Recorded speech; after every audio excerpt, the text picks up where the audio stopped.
बर्डिंग naturalist या कॅटेगरीमधील दुसरे मानकरी आहेत गजानन शेटे. गजानन यांच्या कार्याचे स्वरूप अधोरेखित करणारी एव्ही बघूया.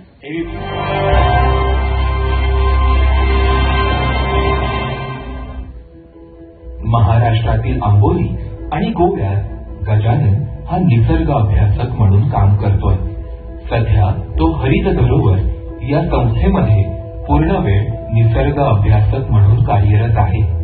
पक्ष्यांशी निगडीत वेगवेगळी चर्चासत्र असो व पक्षी निरीक्षणाचे दौरे असो किंवा निसर्ग भ्रमंतीचे कार्यक्रम असो यांचे आयोजन गजानन हा विद्यार्थी, संशोधक आणि पर्यटकांसाठी करतो.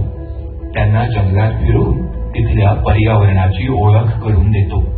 उत्तमरित्या वन्यजीव छायाचित्रण करणाऱ्या गजाननची काही छायाचित्र भारत सरकारच्या पोस्ट स्टॅम्पमध्येही वापरण्यात आली आहेत.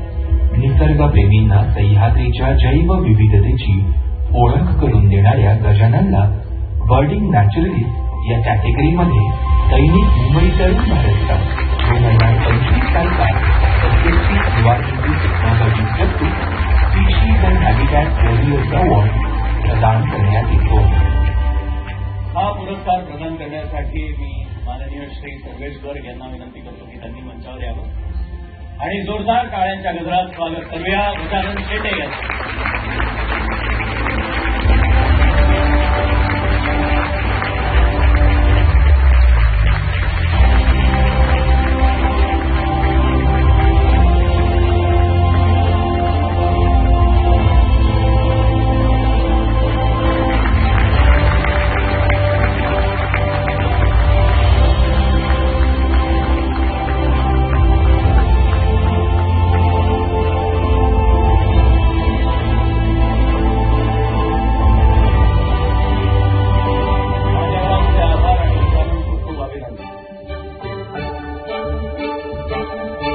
तुम्ही पळतात GNH.